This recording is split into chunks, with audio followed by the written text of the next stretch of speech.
देखना शुरू कर चुके हैं प्रवास साक्षी का खास कार्यक्रम मोस्ट रिलायबल इन्फॉर्मेशन यानी एमआरआई। दिल्ली में ऑक्सीजन की बहुत ज़्यादा कमी है। यदि ऑक्सीजन प्लांट ना हो तो क्या दिल्ली के लोगों को ऑक्सीजन नहीं मिलेगी?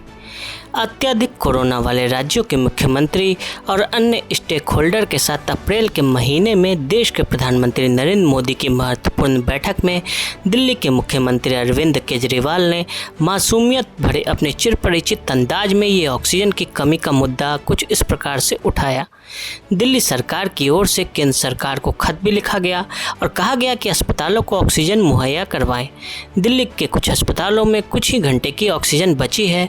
20 अप्रैल को ही दिल्ली सरकार की समीक्षा बैठक में भी सबसे बड़ा मुद्दा ऑक्सीजन का ही रहा, जिसके बाद उप मुख्यमंत्री मनीष सिसोदिया ने कहा ऑक्सीजन को लेकर सभी अस्पतालों से फ़ोन आ रहे हैं।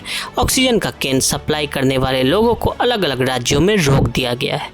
सोशल मीडिया पर अस्पतालों की लिस्ट शेयर करते हुए मनीष सिसोदिया ने बताया कि दिल्ली के किन अस्पतालों में कितनी ऑक्सीजन बची है। सबको ध्यान है कि जब कोरोना की दूसरी लहर आई थी तब न सिर्फ दिल्ली सरकार बल्कि तमाम प्राइवेट अस्पताल दिल्ली हाई कोर्ट के दरवाजे तक पहुंच गए थे। लेकिन फसाद के बाद एक रिपोर्ट ने संपूर्ण मुद्दे की कलई खोल कर रख दी है। जिस बात का सियासत ने मजाक बना दिया वह मजाक की बात नहीं। सवाल तो यह है कि दिल्ली के अस्पतालों में जो लोग ऑक्सीजन बेड के इंतजार में दम तोड़ रहे थे तब ऑक्सीजन की कोई कमी ही नहीं थी। सवाल तो यह है कि दिल्ली के अस्पताल ऑक्सीजन को लेकर दिल्ली सरकार से लेकर सुप्रीम कोर्ट तक से गुहार लगा रहे थे। क्या वह सभी मनगढ़ंत थे? सवाल तो यह भी है कि दिल्ली के ऑक्सीजन की कमी को लेकर सुप्रीम कोर्ट से लेकर हाई कोर्ट तक जो चिंताएं जताई जा रही थी, क्या वो चिंताएं गैर जरूरी थी? यह सवाल उस सियासत से उठे हैं जो ऑक्सीजन रिपोर्ट पर हो रही है। दरअसल सबको ध्यान है जब कोरोना की दूसरी लहर आई थी तब न सिर्फ दिल्ली सरकार बल्कि तमाम प्राइवेट अस्पताल दिल्ली हाईकोर्ट के दरवाजे पर पहुंचे थे। हाईकोर्ट ने केंद्र सरकार से किसी भी कीमत पर दिल्ली को पर्याप्त ऑक्सीजन की सप्लाई करने का आदेश दिया। आदेश का पालन न होने पर कोर्ट ने केंद्र के उच्च अधिकारियों पर अवमानना की कार्रवाई भी शुरू करने का आदेश दिया। इसके बाद केंद्र सरकार इस आदेश के खिलाफ सुप्रीम कोर्ट पहुंच गई। सुप्रीम कोर्ट ने इस मामले में सुनवाई करते हुए कहा कि केंद्रीय अधिकारियों को जेल भेजने से ऑक्सीजन की उपलब्धता नहीं सुधरेगी। इसके लिए केंद्र सरकार को मिलजुल कर काम करना होगा। इसके साथ ही 7 मई को सुप्रीम कोर्ट ने देश में ऑक्सीजन की डिमांड और सप्लाई के ऑडिट के लिए 12 लोगों की टास्क फोर्स बनाई, जिसमें 12 डॉक्टरों के अलावा 2 सरकारी अधिकारी भी शामिल थे। इसी दौरान सुप्रीम कोर्ट ने दिल्ली के लिए अलग से 5 सदस्यों वाली ऑडिट कमेटी बना दी, जिसमें एम्स दिल्ली के निदेशक डॉक्टर रणदीप गुलेरिया भी शामिल थे। कोर्ट ने देश भर के ट्रांसपोर्टर दिल्ली के लिए ऑक्सीजन ऑडिट कमेटी को रिपोर्ट सौंपने के लिए 6 महीने का समय दिया था। लेकिन इसके बाद टास्क फोर्स ने दिल्ली के लिए एक अंतरिम रिपोर्ट तैयार करके स्वास्थ्य मंत्रालय को भेज दी। इस अंतरिम रिपोर्ट पर स्वास्थ्य मंत्रालय ने दिल्ली सरकार के साथ 22 जून को शेयर किया, जिसे लेकर दिल्ली सरकार ने आपत्ति जताई थी। इसके बाद स्वास्थ्य मंत्रालय ने दिल्ली सरकार की आपत्तियों के साथ इस अंतरिम रिपोर्ट को सुप्रीम कोर्ट में दाखिल कर दिया। लेकिन स्वास्थ्य मंत्रालय ने इस अंतरिम रिपोर्ट के साथ सुप्रीम कोर्ट में जो हल्फनामा दायर किया है वह हल्फनामा अपने आप में पूरी स्थिति को स्पष्ट करता है।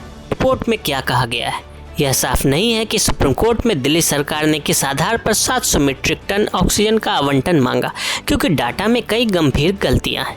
कुछ अस्पताल किलोलीटर और मीट्रिक टन के बीच अंतर ही नहीं कर सके।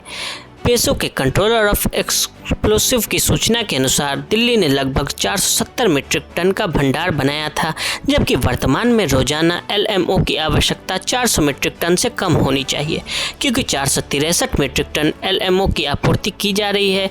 इसका ज़्यादातर हिस्सा उस दिन उपयोग नहीं किया जा रहा, स्टोर किया जा रहा है। वास्तविक बेड ऑक्यूपेंसी के आधार पर मेडिकल ऑक्सीजन की खपत अप्रैल के आखिर में 250, मई के पहले सप्ताह में 470 मीट्रिक टन और 10 मई के लिए दावे में 900 मीट्रिक टन थी। इलाज के विभिन्न स्टेज में सभी कोविड-19 मरीजों को ऑक्सीजन की ज़रूरत नहीं होती है, भले ही वह ऑक्सीजन बेड पर हो।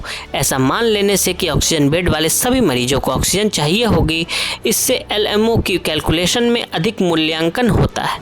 ऑक्सीजन की आवश्यकता के लिए ड्राफ्टेड प्रोफार्मा में डाटा की विश्वसनीयता कम है, कैलकुलेशन में भी गलतियाँ हैं। टैंकर ऑक्सीजन उतारने में समर्थ है और राजधानी के विभिन्न अस्पतालों के बाहर खड़े हैं। एक सप्लायर के कंप्लेंट मिली है जिसका टैंकर लोकनायक जयप्रकाश हॉस्पिटल में खड़ा रहा और कई घंटों तक ऑक्सीजन नहीं उतर सका। इससे सप्लाई चेन टूट गई। किस फार्मूले से सामने आई गड़बड़ी। ऑडिट पैनल ने ऑक्सीजन की मांग को जांचने के लिए 3 मापदंडों का इस्तेमाल किया, जिसमें ऑक्सीजन की वास्तविक खपत, केंद्र सरकार के फार्मूले के अनुसार आवश्यकता और दिल्ली सरकार के फार्मूले के अनुसार आवश्यकता का एनालिसिस किया गया। अचानक ऑक्सीजन की जरूरत में आई कमी। 6 मई को सुप्रीम कोर्ट की तरफ से ऑक्सीजन की आपूर्ति, वितरण और उपयोग की ऑडिट करने के लिए एक पैनल की स्थापना की बात कही गई और इसके 1 हफ्ते के भीतर ही दिल्ली में ऑक्सीजन सरप्लस हो गया। अरविंद केजरीवाल सरकार की तरफ से सरप्लस ऑक्सीजन होने की बात कहते हुए इसे जरूरतमंद राज्यों को दिए जाने की बात कह डाली। दिल्ली के उप मुख्यमंत्री मनीष सिसोदिया ने कहा कि कोविड-19 स्थिति के आकलन के बाद फिलहाल दिल्ली में ऑक्सीजन की जरूरत 582 मीट्रिक टन प्रतिदिन है। हमने केंद्र सरकार से बाकी ऑक्सीजन जरूरतमंद राज्यों को देने का अनुरोध किया था। दिल्ली सरकार का क्या है कहना। 700 मीट्रिक टन की कैलकुलेशन भारत सरकार ICMR द्वारा बताए गए ऑक्सीजन के मानकों के अनुसार ही की गई। नॉन ICU बेड के लिए 2 लीटर प्रति मिनट। अस्पताल और हेल्थ फैसिलिटी के LMO बैंक में प्रोटोकॉल के मुताबिक कोविड-19 मरीजों के इलाज के लिए पर्याप्त स्टॉक रखते हैं। अगर टैंक में LMO को एक निश्चित मात्रा में मेंटेन नहीं किया जाता तो इसकी वजह से प्रेशर में गिरावट भी हो सकती है। दिल्ली ने सुप्रीम कोर्ट के निर्देशों के अनुसार बफर रिजर्व बनाया था।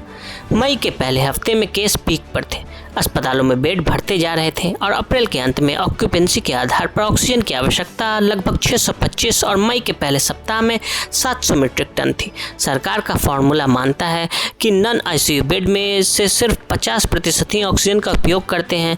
ICMR की गाइडलाइन के आधार पर दिल्ली सरकार का फार्मूला मानता है कि सभी नॉन ICU बेड ऑक्सीजन का उपयोग करते हैं। हमारा फार्मूला ICMR की गाइडलाइन पर आधारित है। अस्पतालों में भर्ती लगभग सभी मरीजों को रेगुलर ऑक्सीजन की आपूर्ति होती है।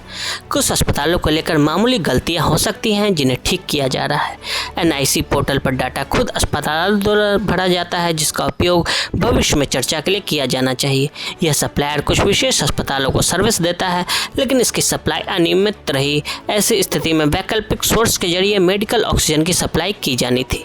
दिल्ली सरकार की आपत्तियां। दिल्ली को किया जा रहा है आवंटन 590 मीट्रिक टन है, लेकिन यह मात्रा से 3 दिन उपलब्ध कराई गई। 214 अस्पतालों का डाटा उपलब्ध है, जबकि कुछ बड़े अस्पतालों ने 500 एडिशनल बेड जुड़े हैं।